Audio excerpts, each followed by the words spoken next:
Hello, ladies and gentlemen. This is Ben Gessel. I just have some time here before teaching a few more lessons today. I'm just kind of camped out here for a bit in. I guess this is still Redmond, but it's pretty close to Kirkland. Um, so that's right. There's a few a few things I wanted to chat about. Um, I've been playing this really great fantasy adventure game for free. It's on my Android. It's Oh, why can't I venture? If you see this um, game, it's like an adventure. It has adventure in its name, but it has this kind of blonde chick, or she's like a blonde, either blonde woman or blonde elf, or kind of lighter brown hair, something like that.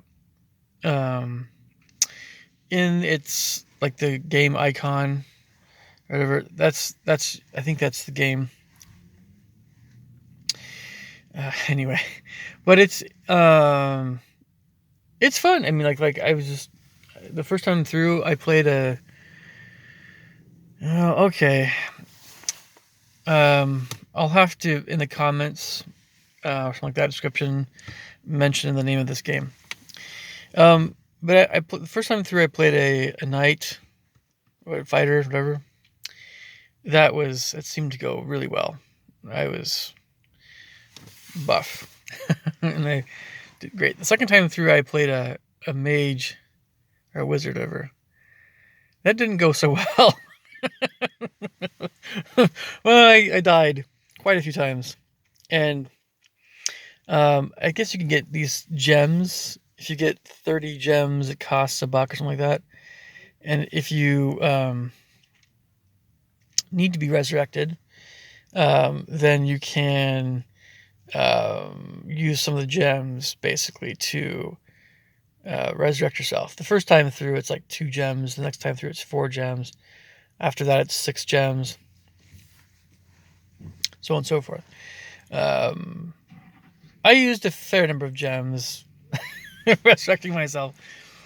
Anyway, but the thing about this game, it's a linear in terms of it's there's a lot of text on the screen that kind of slowly comes up, and all these different experiences, talking to different kinds of characters, from the little bit more heavy set or chubby middle-aged innkeeps having an issue with their wife sleeping with a bandit, right, to dwarves that are selling axes and weapons, or they're trying to go get some gold somewhere, or um, encounters with larger monsters or chimera or whatever. I don't know. There's a dragon shows up later in the game, demons, and then all kinds of stuff. So you just kind of go from situation to situation, and then in that sense, it's not like you have a choice. Geographically, at least, they'll have options for you to pick things to do. So it's to say or whatever. So it's non-linear that way, but it's not. You can't really tell which way you're going. Um, it's not like something where you feel like you're in this open world that you can just kind of go here and do that and then go here and do that. It's not like Skyrim. And by the way, Elder Scrolls games kind of, in my opinion, start to become meaningless when you are just like, what's the point of doing anything if it's just it's just more exploration.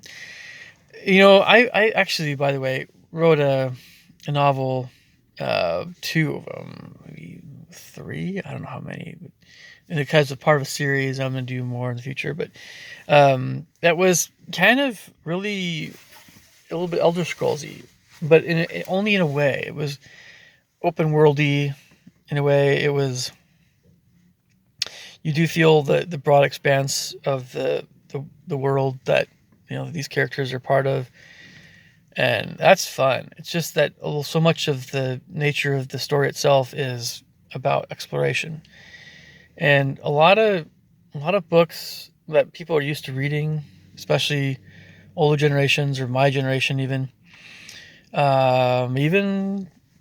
younger somewhat are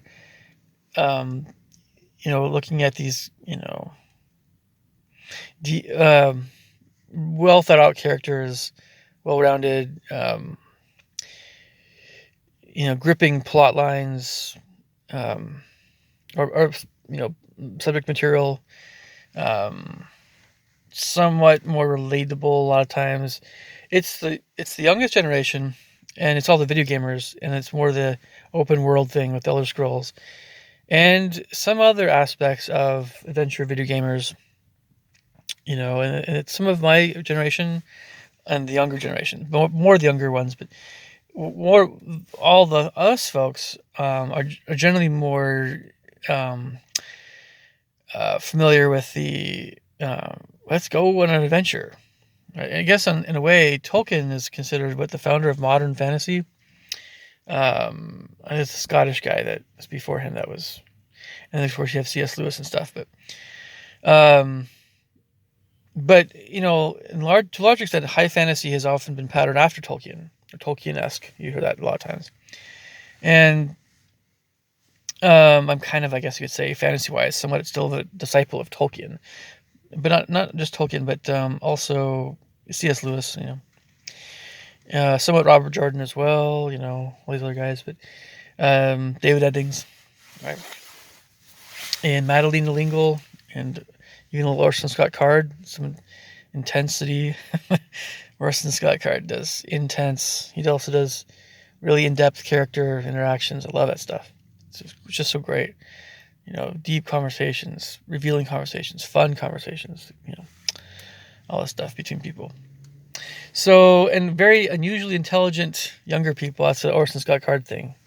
The kids that have the maturity that's beyond their years, that sort of thing. Or they have to. They have to learn how to be really tough at a young age. Yep. So, or precociousness and stuff. So getting back to this game, it gives you some choices, but it's not really. It's fairly linear, but it's free. And if you want to get more gems, it costs a little bit of money, but not very much. Again, 30 gems can last you quite. It all depends on how you're doing, in the game. If you just don't die very much, So I'm just trying different classes. Next time through, I don't know what I'm gonna be yet, but I've tried the fighter. I'm gonna try like a wizard next. I try wizard. I don't know what I'm gonna do next. So, maybe just a few more things here before we're done. I don't know. I think I might break up this video into other videos in a bit. I'll catch you later. Take care. Bye.